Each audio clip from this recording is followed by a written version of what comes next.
Yeah, I think we're live. Are we now? Yeah. I can hear something. Can you hear me? I can't hear you though. Definitely not. No, you were um I was muted. yeah. How about now? Yeah. Oh wait, it says stream finished on What? YouTube. Wait, let me see. I guess it's because you edited it. Let me see. Let me see. View on YouTube. I didn't do anything. No, the stream on YouTube. Uh, let me see. I don't know. No, never mind. We're live on YouTube. It's live on YouTube, yeah. Rumble. I don't know. So while we're still doing some checks, welcome everyone. We are live This on is Rumble. our second attempt of the day for a dry run for our upcoming podcast, Down the Rabbit Hole. We are going to be testing a few more things on the simultaneous streams that we're having, and we'll be back to you as soon as possible.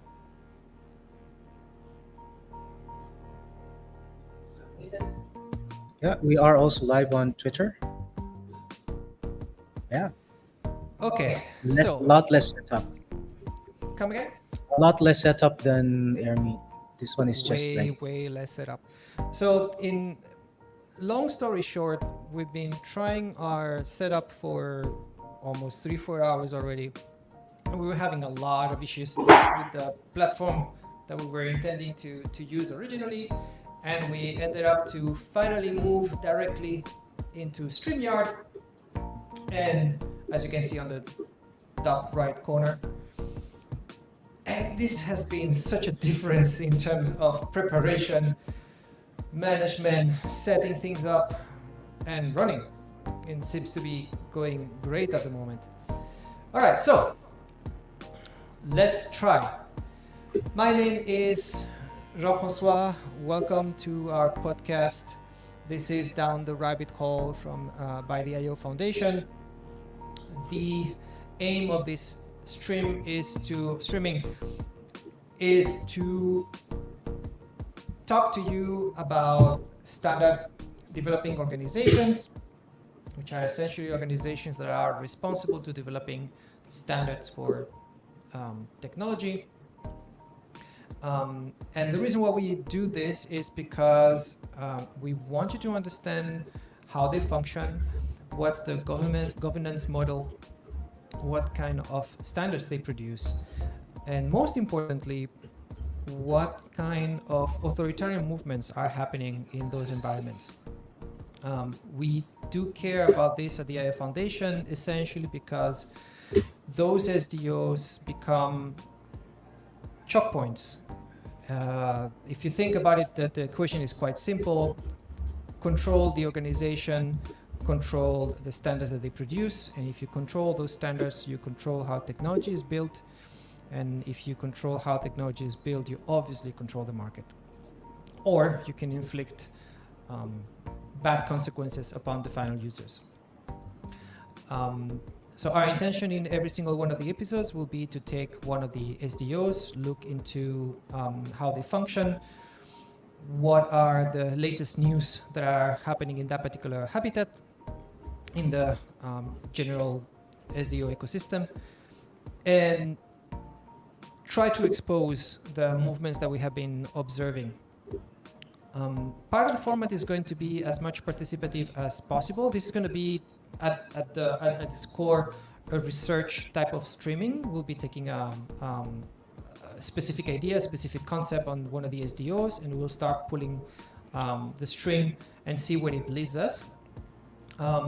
They will basically research on real time, think about it sort of investigative journalism, quote unquote.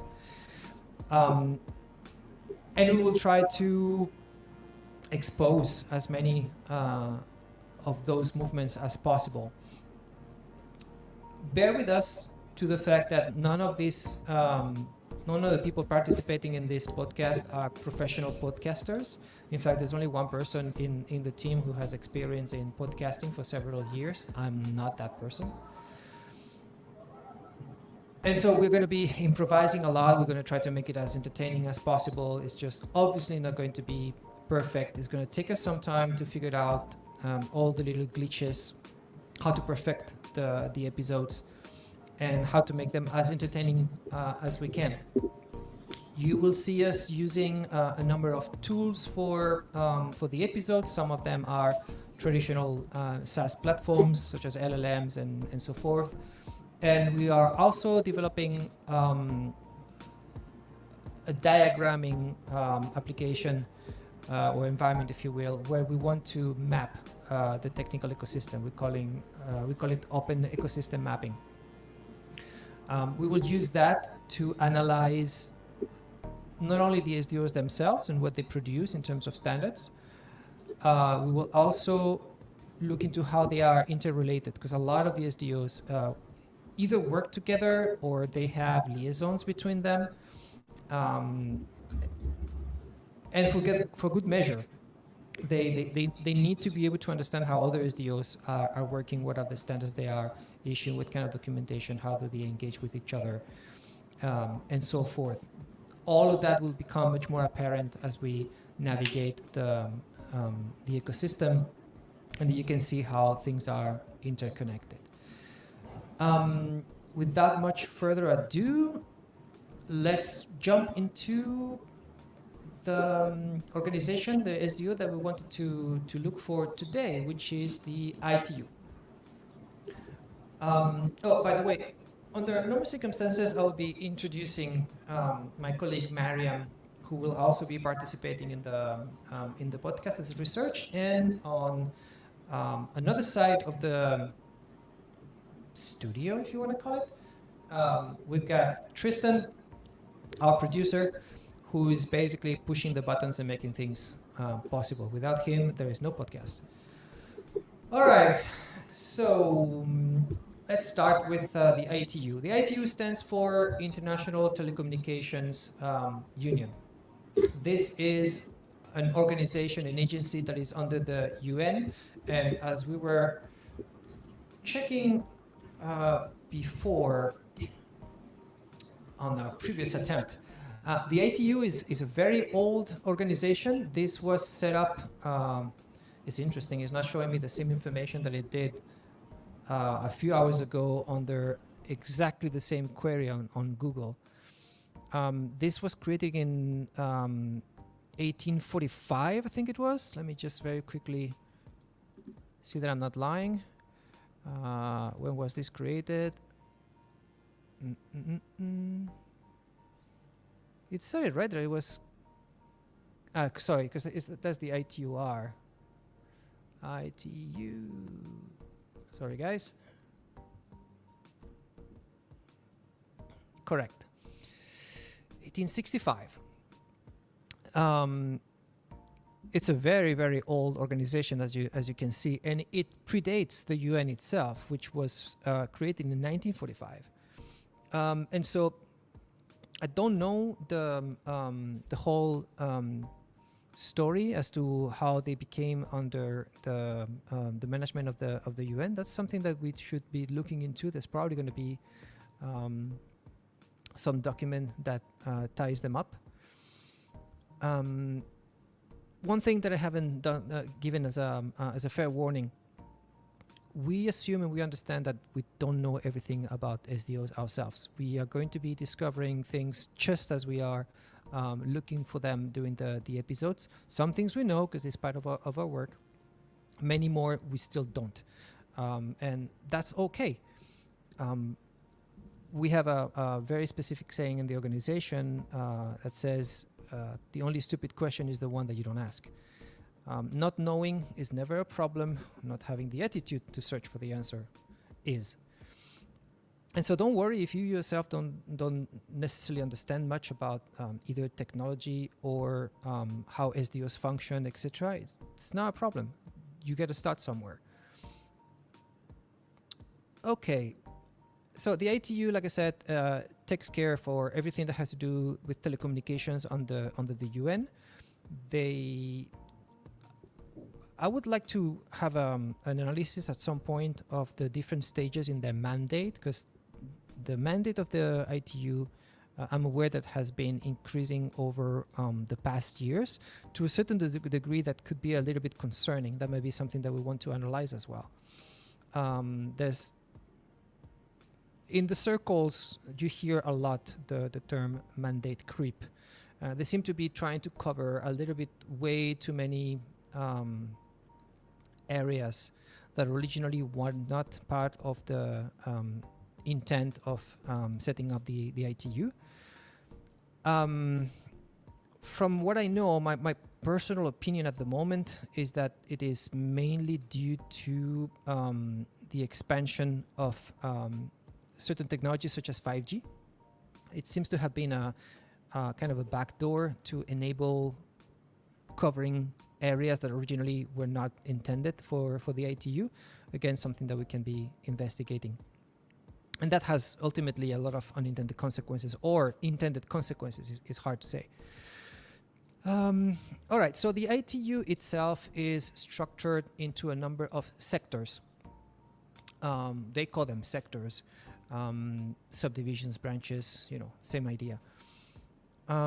If you look at the website, which is itu.int, the menu that you are presented is showing the radio communication, the standardization and development sectors. Those are the three sectors that ITU works on. Also, I'm not native English speaker, so every now and then it's going to sound weird the way I speak. The General Secretariat is, for all I understand, the high quality and efficient services, blah blah blah, organization member. So it's basically the organization, the management of the ITU, and then so this would be the admin side of things, and then the work side is radio communication, standardization, and development. Each of one of them has an abbreviation. Welcome to the world of acronyms. So far, no one has beaten ICANN that I know of in terms of the amount of acronyms that they use. The ICANN is the SDO that takes care of domain names. We will look into it in a future episode. But as you can see here, the radio communication sector is ITU-R or ITU-R. Standardization is ITU-T, and development is ITU-D. I have no idea why the T for standardization instead of ITU-S. There might be some historical reason there. Okay, so the one that we are interested in is standardization, ITU-T. In ITU-T, what they do is, for all I know, it's funny that they are not necessarily defining each of one of the sectors as you land. So you don't have here a description. So let's go have a look at what Google is telling us. Actually, maybe we should want to move to Brave Leo. I'll think about it. So ITU-T is essentially tasked with anything that has to do with standards. So it's responsible for coordinating standards for telecommunications and information communication technology. One of the famous one is X501, cybersecurity, etc. As you can see, they are mentioning here X and Y. Each of one of these basically have to do with what's called series. We will get into that a little bit more in detail at some point as we investigate how the ITU produces standards. But you can see here that there is such thing as a series, and they have series for all the letters. I've got somewhere a document where they explain the whole thing. And so anytime that you see an X dot number, Y dot number, B dot number, Q dot number, if I'm not wrong as well, you can make sure that that's nomenclature for a standard issued by the ITU. So the standardization sector is itself subdivided in a number of what they call study groups. And you can see here on the menu, on the navigation bar, that there is oh, here, let's see how they define themselves about ITUT. Okay, the study groups. Why do they start with study groups instead of defining the ITUT itself?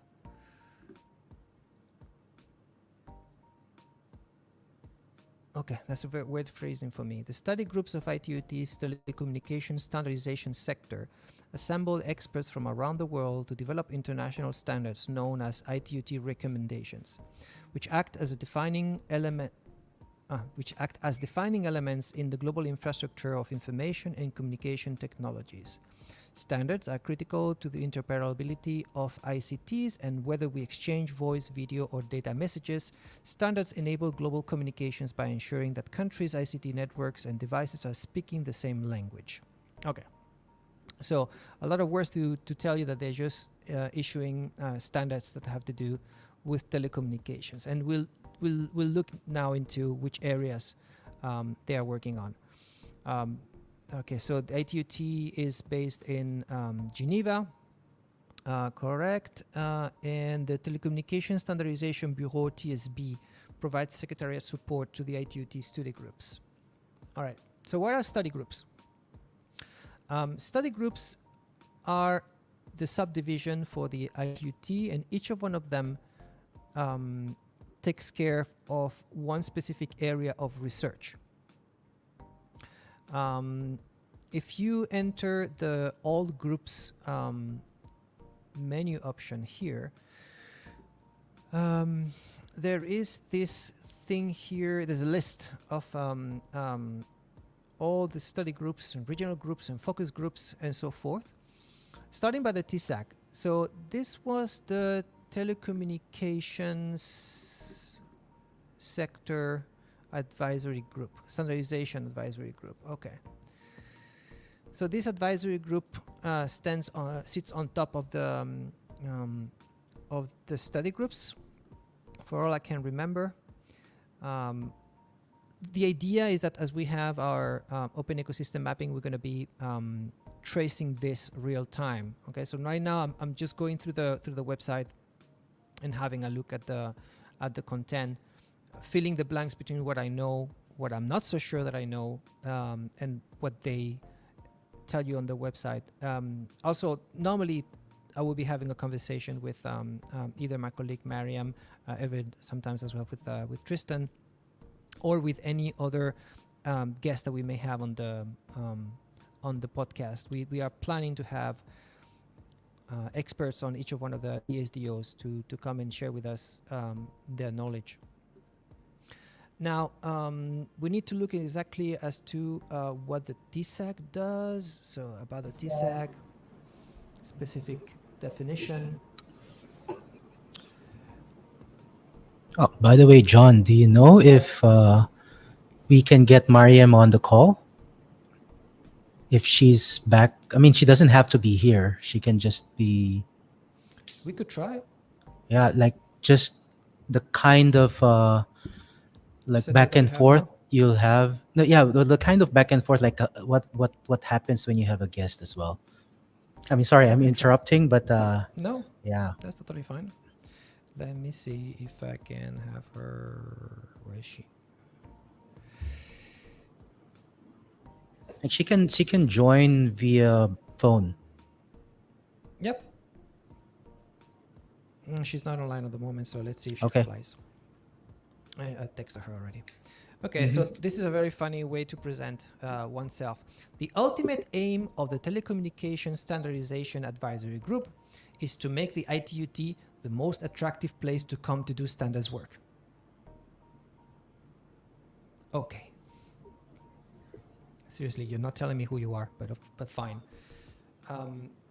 So basically, this is an advisory group. They will be advising the different study groups that they have. Now, let's go to the groups. This is actually making me a little bit unease, that they are not going to the core of what they do. Okay. So you can see that there is currently, I think it was 17, 1, 2, 3, 4, 5, 6, 7, 8, 9, 10, 11, 11 study groups in the ITUT. Study group SG2, operational aspects, SG3, economic and policy issues, SG5, environment, EMF and circular economy, SG9, broadband cable and TV, SG11, protocols, testing and combating counterfeiting, SG12, performance, QoS and QoE, SG13, future networks, SG15, transport, access and home, SG16, multimedia and digital technologies, SG17, security, and SG20, IoT, smart cities and communities. Some of these study groups have very interesting titles, and it's not straightforward to figure out or to imagine why would there be a concern under the ITUT. What would there be a topic that the ITUT should be looking into? We'll dig a little bit more into it, and maybe that clarifies all of this strange feeling that I'm having. Each of one of those study groups is then tasked with a specific mandate to generate what's called recommendations. So from what I know, there is two types of documents that come up from the study groups. One is recommendations, and the other one is opinions. Recommendations, actually, let's see if here we can search what kind of documents does a study group, an ITU, study group produce.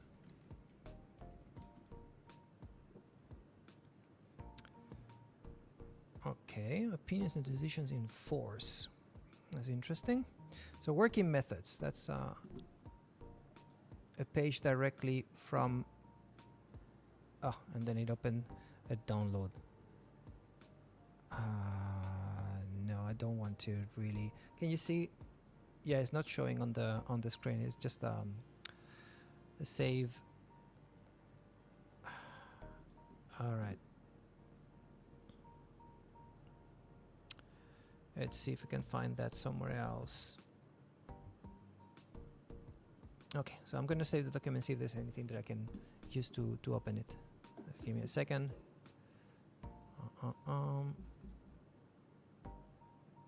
It's open LibreOffice.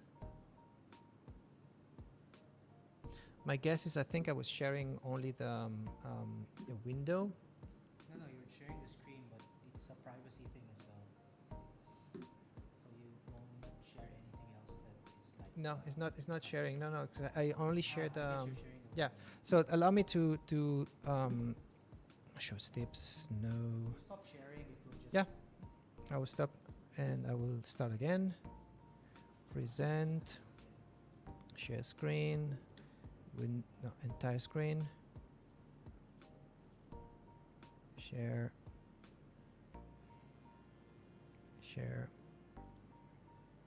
There you go. Okay, so what happens here? Meeting arrangements, guidelines for the working methods of radio communication assembly, and other related. So this is going to be ITUR, but my guess is that this is going to be very, very similar. It's 2024, so it's quite an updated document. Okay, what's going on here? Subordinates, I don't care. Study group, updating. Okay, what happens if I do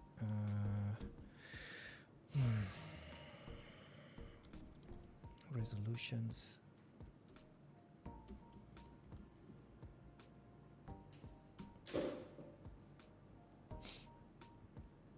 participation at meetings. Member states of radio communication sector members are entitled to participate in the meetings referred to in Resolution ITUR 1. So also, for all I know, so resolutions are the official documents emanating from the ITUT, in the case that we are, in this case, that we are in this sector that we are interested in. In my understanding, they come as a result of an event that happens every 4 years called the WTSA, which stands to World Standards Telecommunication something. Let me see very quickly.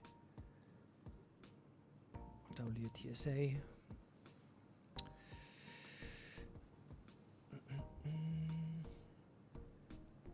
Standardization Assembly. So the World Telecommunication Standardization Assembly, which I know is happening in New Delhi by the end of this year. So WTSA 2024. It's October or November? October. So that's in India. Yeah. 15th to 24th October. We will also attempt to map all of these events. Kind of a shame that we don't have the open ecosystem mapping at hand right now. We are working on it. We will introduce it as a research tool as soon as we can. Okay, so I was looking at this document here. So resolutions are resolutions go through a process that starts at each of one of the countries. We should actually talk about the governance systems. I need, Tristan, I think I need to start having first kind of a structure for how do we get to introduce each of one of the SDOs. Likely not only defining what is the primary objective or which area of technology they regulate, but also a short introduction on the governance model, and then the process by which they generate the standards at a high level explanation, and then get into a bit more detail. I think that's going to be making a bit more sense. Yeah, well, it depends on how you want to structure the episode, right? Like, do you want it like some kind of lecture first and then research after? Because it might be good to have uh, some introductory material for everyone as well to understand so that you all are in the same place. And then you launch your research into something that you wanted to know, like something like an agenda of sorts. Yeah. So I was thinking about having a bit of a script, but at the same time, I didn't want to have it too kind of a corset. Yeah. I would say 5 to 10 minutes introducing the organization at a very basic level so that people don't get too lost is possibly a very good idea. Yeah. So the way the ITU functions in terms of governance is that it is an organization that works on a multilateral model. What that means is the participating actors in ITU activities of any nature are essentially governments. There is a way to participate as let's say standard resources where was this? There was member zone. There is a way to participate as a company and even as an NGO. It's just very costly, it's very expensive, and become a member gives you an idea of how expensive it can be. You can have a look at it later, but let's say, for instance, the fees for participating for ITUT. So this is a sector member, associate in academia. The cheapest one would be almost 2,000 Swiss francs, CHF to USD. Let's say rounding up 2,000, that's 2,200 US dollars. And that's the very bottom of it. this you need to comply with a specific type of requirements, if I'm not wrong, to be able to afford. So that would be academia only for developing countries. For any other academia, it's 4,000, so it's the double. And if you're looking into the most expensive one, that's 32,000.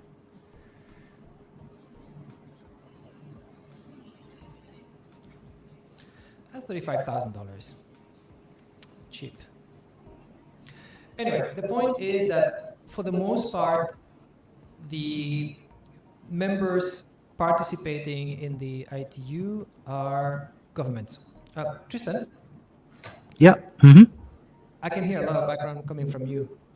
Oh, I really? think it's because the mic is on. Yeah, Yeah, my mic is on, but it shouldn't be. catching. I can hear a lot. Yeah, even the manipulation of the microphone shouldn't be giving so much noise. I cannot hear you now.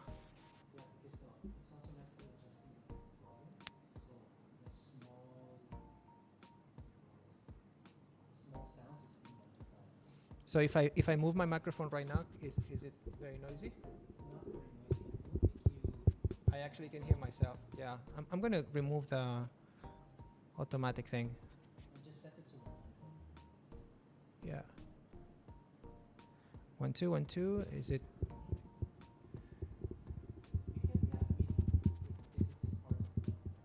Yeah, but all the podcasters don't get to have this kind of. Well, I see people moving around the microphone, and they don't get this kind of noises. Okay. Is it okay? Sound check. Okay. All right. So,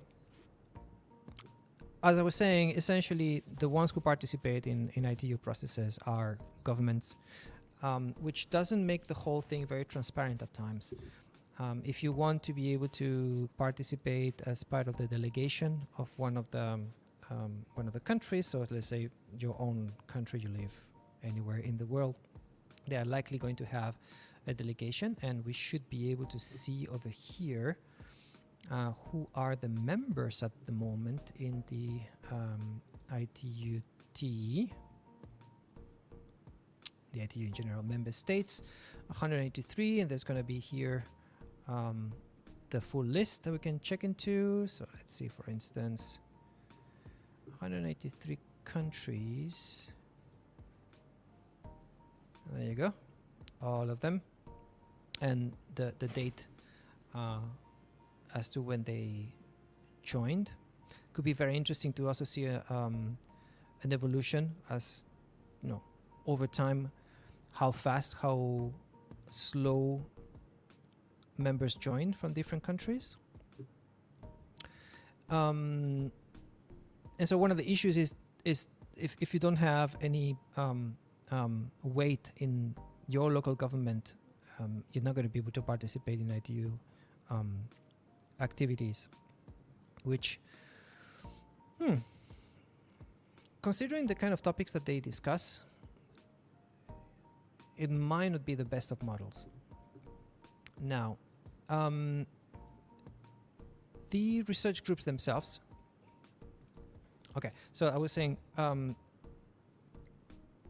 all of these participants, all of these members from the from the ITU organization, they will be working in a specific sector or more than one. So let's say Malaysia, which is where we are, they may have participation in different sectors inside the ITU. The IO Foundation is involved with the ITUT, which is the standards, the one that we are interested in. We will also one day do an episode on the Malaysia Technical Standards Forum, Berhad MTSFB, which is the agency that is tasked to generate technical codes for Malaysia, and as well consolidate all of the inputs from the Malaysian ecosystem, Malaysian habitat, to submit proposals to the regional organization, APT, the Asia Pacific Telecommunications, APT. Let me just double check that I didn't mispronounce them. APT ITU, Asia Pacific Telecommunity. The ITU has different regions and different. Let me see Wikipedia over here. How do they call themselves?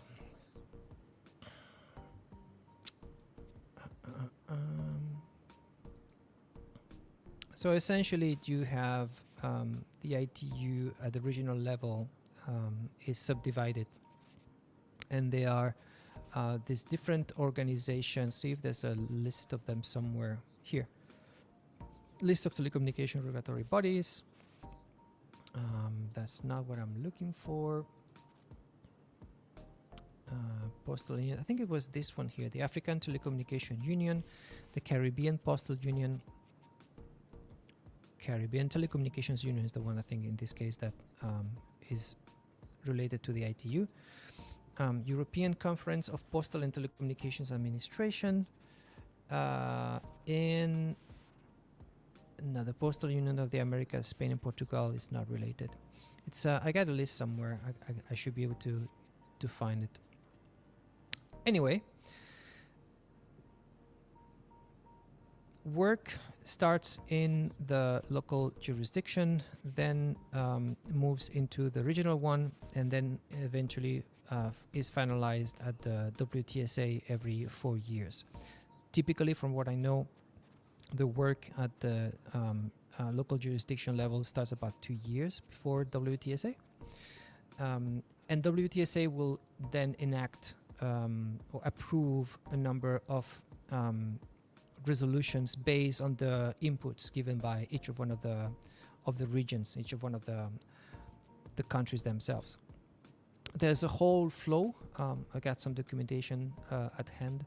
I need to double check that particular documentation can be shared, because sometimes you're handed over not public slides, presentation, documents. I will double check that. Essentially, what I'm trying to explain is that WTSA is the one that makes the final decision. However, there is work that is done for 2 years prior, and that work generates, for all I know, resolutions and opinions. And the main difference is that resolutions are binding to a certain degree. They are encouraged, that they are a much more strong position, whereas opinions are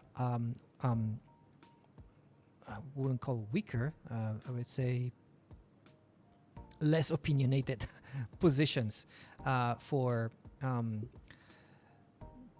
by the WTSA, by the ITUT. I want to investigate what happens after. So how resolutions may or may not be enforced, and how many opinions do actually affect anything. Because if it's just a statement and it's not binding and it doesn't require anyone to do anything about it, then they might be just utterly useless. Go figure. So how do they structure all of this work? So they structure them through the study groups. Each study group is mandated with a specific area of research, or a specific area of which resolutions of that mandate, of that topic, will be generated. In the case of the study periods, okay, so another important thing to consider, apologies for the sidetracking all the time, is I'm trying to put as better context as possible. In the ITUT, there's this thing called a study period, and typically they are of 4 years length. The only exception was during the pandemic, which apparently they had to shorten one of that corresponding study period to 2 years only, and they're now catching up against that the cycle can restart. So the study periods for the ITU,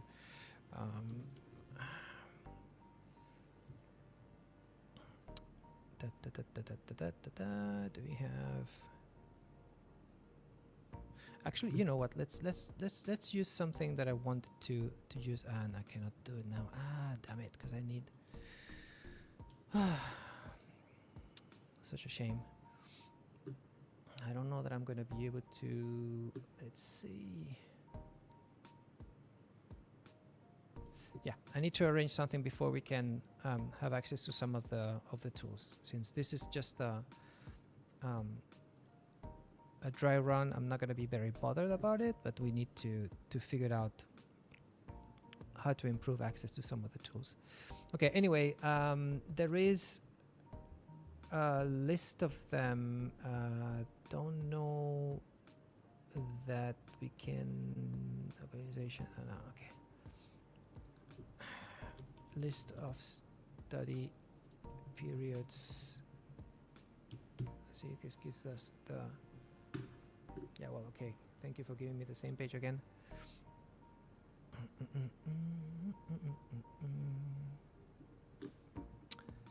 All right.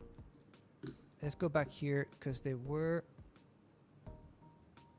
Okay, so you can have an idea here about the different study periods that they happen. So they started in 1997 to 2000, 2001 to 2004, 2005 to 2008, 9 to 12, 13 to 16, and then 17 to 21. Which one? One of them was cut short, and which one of them actually? It should be the 1721.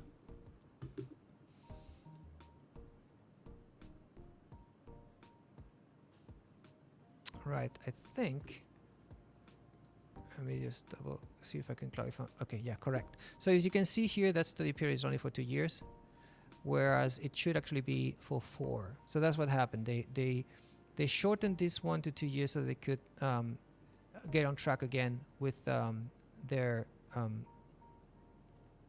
expected timeline. There's a story behind it. I don't know the whole thing. All right, so back to study groups. So study groups at the moment, numbers are not reused. Each of one of the study groups has a name, but also a number. As you can see, SG2, for instance, is operational aspects, and SG17 is security.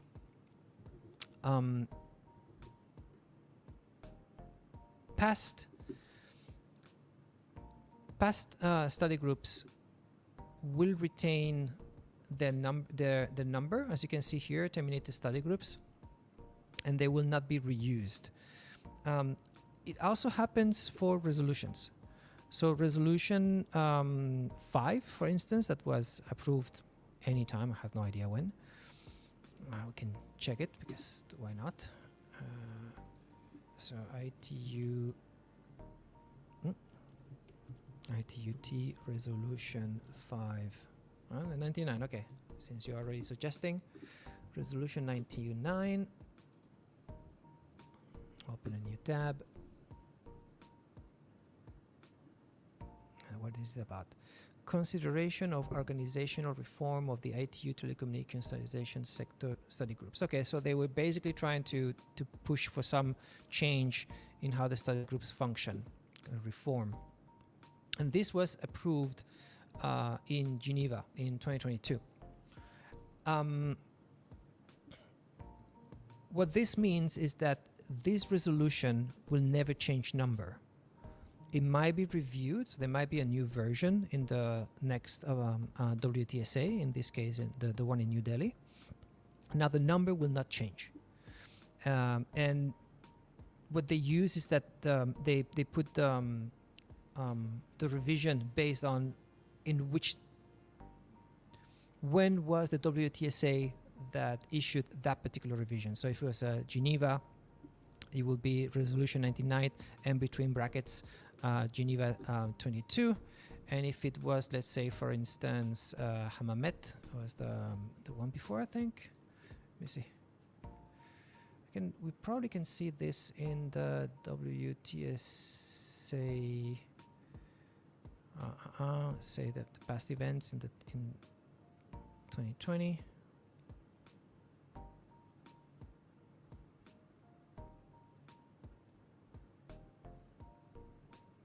it's loading.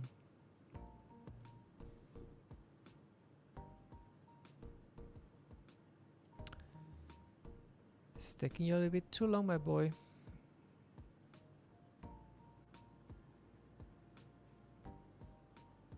That was Geneva. And then the one before, where was this?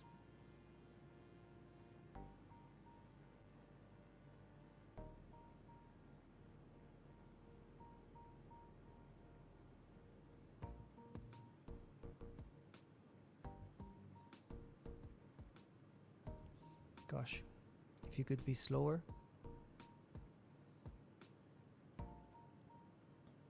In moments like this is when I would like to have a small career on stand-up comedy, because I could do some fillers. It was Tunisia, correct, in Hammamet. So, if Resolution 99 latest revision would have been back in 2016, it would be Resolution 99 Hammamet 2016. Now, that said, the importance is that there is no changed resolution. However, I'm aware that there's been a request to reuse resolution numbers, which I don't think is going to pass, because there's already a habit as to how to do the numbering. And that seems to be also the case for the study groups. Study groups, as they open, they are given a group number. And once they finish their work, the group number is reserved and never reused again, at least until now. So let's see, for instance, that page before it didn't finish loading. So back in the study period 2013-2016, you had this ones over here, and the only one that I can see, for instance, different SG11 protocols and test specifications, that doesn't exist here. Okay, so it exists, but you can see the name changed at some point. So my guess is that names do change based on the evolution of the mandate for each of one of the study groups. However, the number, so it would be kind of an area of research, and the area may be defined more broadly or more specifically, and with that they will decide what is the title as they move forward. So SG13, did it exist?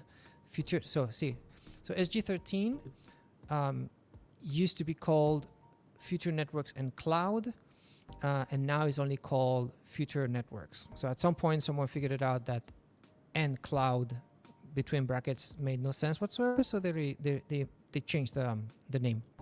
We're going to be documenting that as well in the OEM, so that we can see the evolution of those names across time, and when a study group opens and when it closes.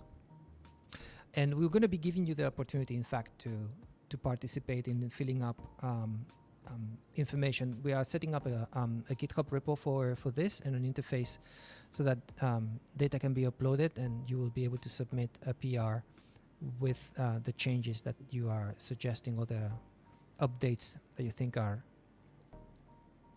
relevant. Okay, so let's say, for instance, the two standard study groups that we are very much interested at the IO Foundation is Future Networks, SG13, as well as SG17. We are currently starting our participation and our support to SG17. Shout out to the people of the STP working group in MTSFB. I still don't want to give names because I'm not sure they want to be named, so I'm just going to keep it very, very quiet at the moment. So if we get into SG17, for instance, let's see what's the mandate. What is SG17 about?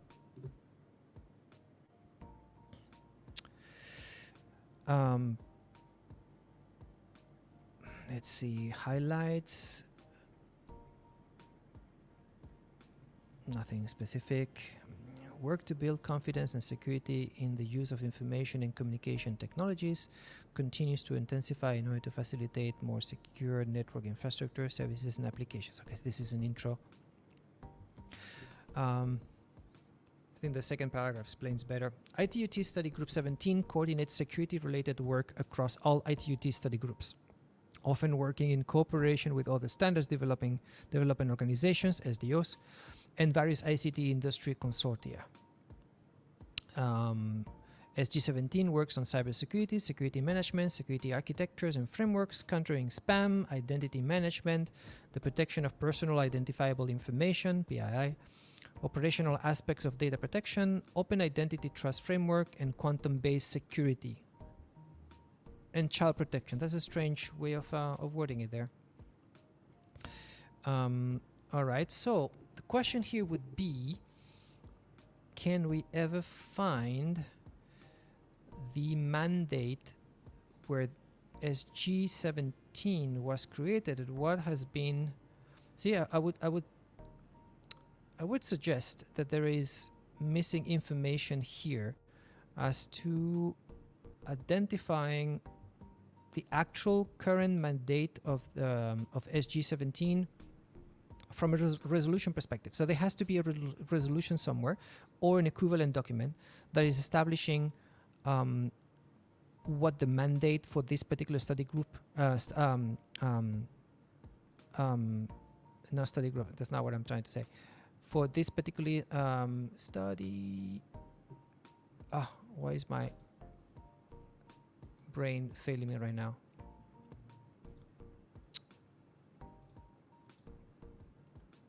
She just said before, study period, correct. For this particular study period. So there has to be, by my understanding, a resolution in the previous study period that established what SG17 was supposed to do during this study period, the 22-24. That being the case, that document should be somewhere, and I can imagine that it's going to be looking at WTSA. Let me see if I can go back to the next one, see if we can research this. So it would be WTSA 20, and contact highlights. The final versions of the resolutions and opinions can be downloaded here. Okay, so another thing that I haven't explained is that all of this information is quite heavy, and what we are preparing is a number of LLMs that are going to be answering questions, or synthesizing all of the amount of information that these SDOs produce, so that we can be faster in the way. So I would like to know right now, for instance, which resolution was the one that changed or that established the mandate for the current study period. And right now, parsing all of this would be quite substantial in time. I think this can be absolutely optimized or perfected. No, perfected, no. What would be the word, Tristan? Improved, I think. That's okay. So let's see if I can find something based on study group. Responsibility and mandates, ITU standardization sector. Okay, resolution 2. Okay, so the two resolutions that I know are very, very important is the first two that were mandated. The rules of procedure of the ITU telecommunications standardization sector. This is going to be fundamental. That's how they function. And as well as the study group responsibility and mandates. And my guess is this is what they update every single time. That's the procedure. That's resolution number 1. Okay, let's see. What do they have here? In version in English, let's just open that version here.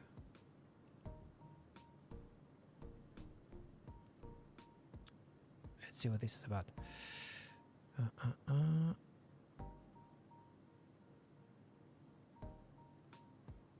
Okay, this is a very difficult introduction. Sorry, I should be reading. Oh, another thing we should go probably through is what is the structure of the documents that are issued from each one of these SDOs. So the RFCs that are issued by the IETF, the Internet Engineers Task Force, are different in their construction or in their structure versus what the ITU issues, for instance. So you can see here is, I wouldn't dare to exactly say that it's legalese, but you can see that they have different paragraphs indicating recognizing, considering, what else, noting, resolves, blah blah blah blah blah. And it's a very structured way to generate a resolution. And so it's important that we get acquainted with how they structure the document so we can find the information more efficiently. All right, so considering the mandate for each study group needs to be clearly defined in order to minimize duplication of work between study groups and to ensure the coherence of the overall work program, blah, blah, blah, blah. The ITU has to evolve, collocation of study groups, blah, blah, blah, reduction, more efficiency, yada, yada, noting. Okay, so they resolve that the mandate of each study group, which shall be at the base of organizing, shall consist of a general area of responsibility, and there's an annex here, annex A with that, we'll have a look at it, and then a set of questions related to particular areas of study which are compatible with the general area of responsibility and which should be results oriented. Okay, so let's have a look at annex A, where this annex A could be. It's probably going to be quite exactly, see, it's going to be higher because it's going to be taking care of. All right, for a word. Okay, Annex A just starts right away.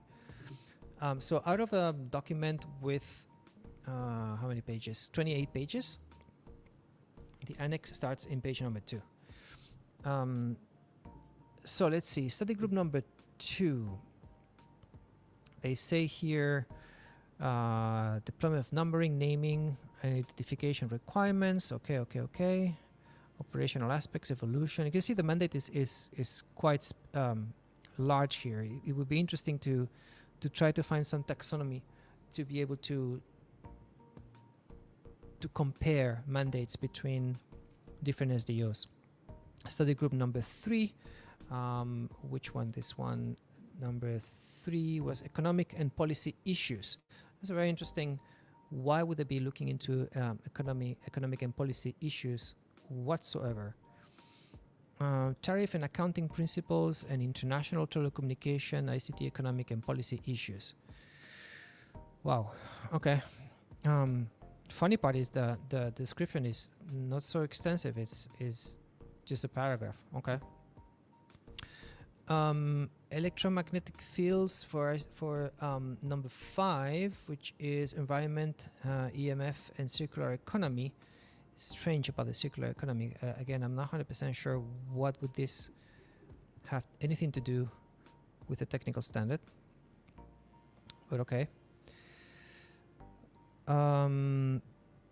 Study group number 9, 11, let's find 17 somewhere. So 13 is interesting because this is future networks and emerging technologies. I do not see here that the name was requested to be changed. So there has to be some other document in which the naming has been changed from, remember the cloud thing, where it was mentioned here as nCloud. On the following period, hold on, if this resolution is from, this is page 8, March 2022, there might have been a prior resolution, which is the one. Let's have a look at that. So This is 2016. So WTSA 2016 is the one that we should be looking into. Okay, that was 2022.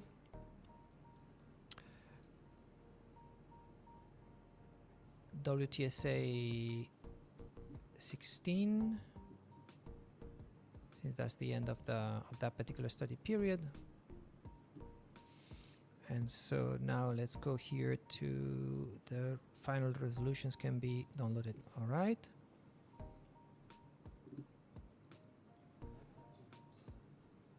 Come again? Yeah, that's fine. And responsibility and mandates, same resolution. Remember that the numbers are preserved. Yes? You want to continue on? No, we'll finish in 10-15 minutes. I'm gonna solve the mystery of the cloud thing. See if we can figure it out. Okay, download. I would also be very interested on doing comparative analysis of Tristan of the different resolutions as they go. So resolution number 2 from the first study period, all the way, so all the different versions of the resolution, because I will be interested in seeing how much text has actually changed. Can't hear you. You're muted. You're muted.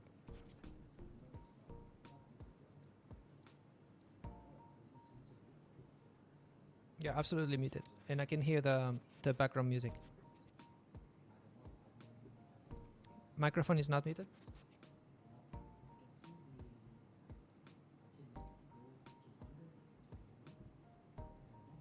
At all. Cannot hear you at all. How about now? Yes. Yeah, okay. Way too much. Way too much. Now? How about now? Better. There's a lot of background noise though. Yeah. Okay. Nope. By I know that you're small. talking because I can now. Yep. Yes. Yep. Okay. Yeah. Okay. Yeah. So if you can yeah, well, textual differences might be too much, but if there are ways to encode keywords and then do a comparison of those encoded keywords, then that will be good. Mm-hmm. Like Yeah. So because what you're looking for are conceptual changes between documents, not just necessarily textual differences. yeah. Yeah. So for instance, I'm wondering if the recognizing segment has changed much during the different WTSAs during the study periods. So do they sort of template things? Do they really revert things? You can take, it's not that many of them, it's 8 or 9 of them. But it's just faster to get it analyzed. And so for instance here, 13, hold on, did they use 13, let's see. Study group 13, okay. Future networks and emerging network technologies.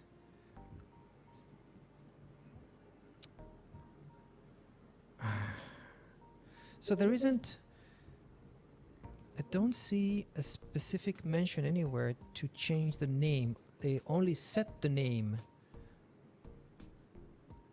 Okay, so let's figure something out. Since this was 2016, the previous one will be 2012. So let's go back to past WTSA, 2012 Dubai. If they are simply setting the names by the title in the document, individual, an opinion, is opinion 1? Only one opinion? Interesting.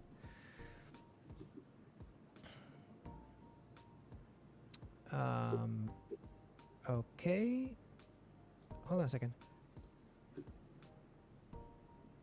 Responsibility and mandates. Did they change the title? Or no? Okay.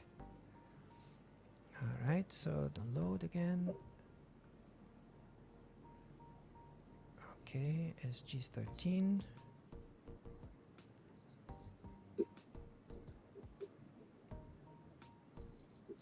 see, no, the actual name is not properly reflected even in here, which is supposed to be the way it was called. Okay, so one of the things we're going to be doing is we will be in real time, and also before, because we work on this almost on a daily basis. That's the advocacy of the organization, or a component of the advocacy of the organization. We'll be loading this into some LLMs to be able to extract part of the information. So right now, I will be interested on figuring out what was the different names of the study groups, and as well the mandates that were given. It's interesting that for some reason they didn't stick to this name, to this label in the ITU study group definition here. Granted, it's a little bit too long for that, but I just wonder how this decision was made, and if there's any other steps that we are ignoring or not knowing how they function. Okay. So for today, how long have we been streaming? About an hour? About an hour and 6 minutes. You can see it, I think, on the left side on your StreamYard. Yes, and I can see that you also texted there, and I did not see it. Left side, I don't. Oh yes, correct. Live 1 and 06. Okay, getting used to the interface. Okay, so for today, that will be all. This is a much better dry run that we were having in the previous hours. It was just chaos trying to get things working properly. In fact, Tristan, even the cameras have not been failing at all. Yeah. So it was very likely all an air meet problem. Very frustrating. Thank you for checking on us, if anyone has. We were not expecting to have any audience. We also didn't expect to have any specific outputs for this particular dry run. All that we wanted was to test the equipment, test the flow a little bit, take notes, improve better. Our expectation is to launch the first episode sometime mid-April. And by then we will have way more things figured out, and hopefully everything is going to be running much more smooth. I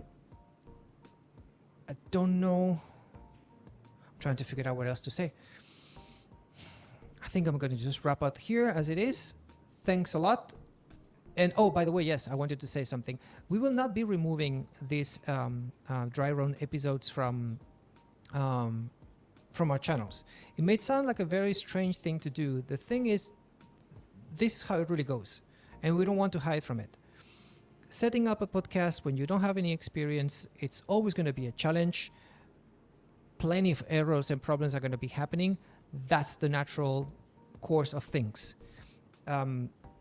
Of course, we want to make it as professional as possible, and we want to make it as serious as possible, essentially, because if you're going to be listening to our stream, you are gifting us with your time and your attention, so that is worth consideration. Now, at the same time, we are not pretending to be a full-fledged production company. That's not what we do. That's not who we are. And trying to hide all of those things would feel a little bit counterintuitive or somehow hypocritical. And so we totally own that kind of situation. Is going to be staying there. It's going to be kind of a cool backstage memory about how we started 5 years from now. All right, guys. I'll try to figure out a way to close the episodes better. For now, bye and see you next time. Oh, before you go, can you change your camera resolution to 720? Like on the settings, and then camera. I have it on 720. Oh, okay. It's 720 at the moment. Okay, all right. And I think the way you'd close is you'll shut down your Pi and then you put it back in the safe, right? Yes, that is correct. One thing before we go, let's try the zooming. So right now, our zoom specification was 150%. I'm gonna yeah. For the screen sharing. Yes. So that's visible, right? That is visible, yeah. And I'm gonna try to see even if it was full screen, but most people are not going to be watching full screen, so it's not a fair test. I'm going to reduce to 125. No, this is a bit small. Harder, eh? Yeah, harder.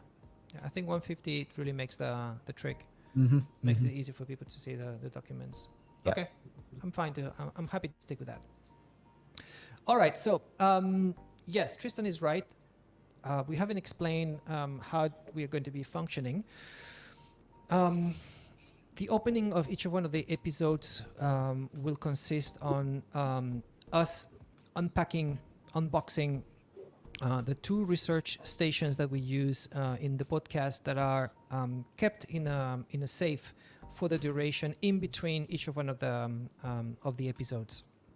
And we also close by keeping the stream going for a little bit until we shut down the Pis. We use Raspberry Pi. We'll also go through the list of gear that we have. We are also kind of quote unquote open sourcing all of our procedures, all of our gear, and everything that we're doing. So anyone who may want to reproduce this, please feel free to go and stream away. And so we will put the Pis directly into the safe, and that will be the end of the stream.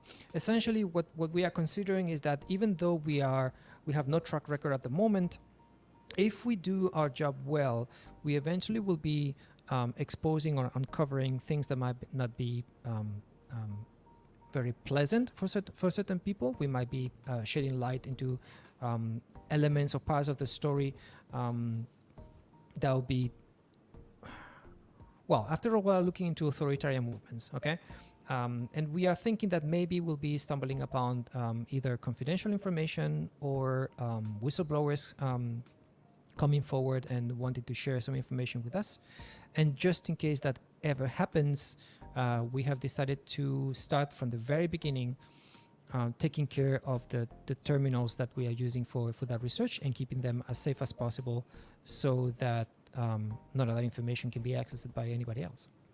And so we're still finessing all of that procedure, but that will be also the reason why we start this way and we end this way. And with that said, thanks again, and see you next time.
Just disconnected. Mariam, without shutting down.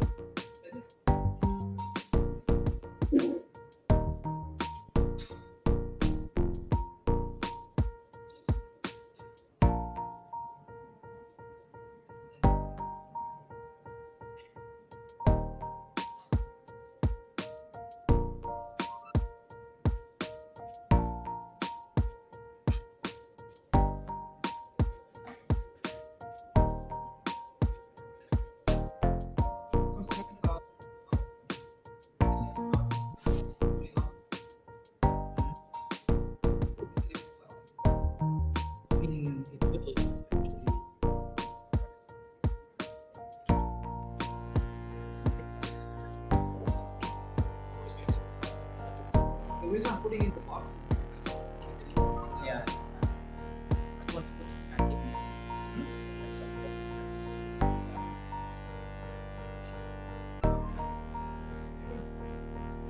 This is literally about 2 minutes max. And so in those 2 minutes, the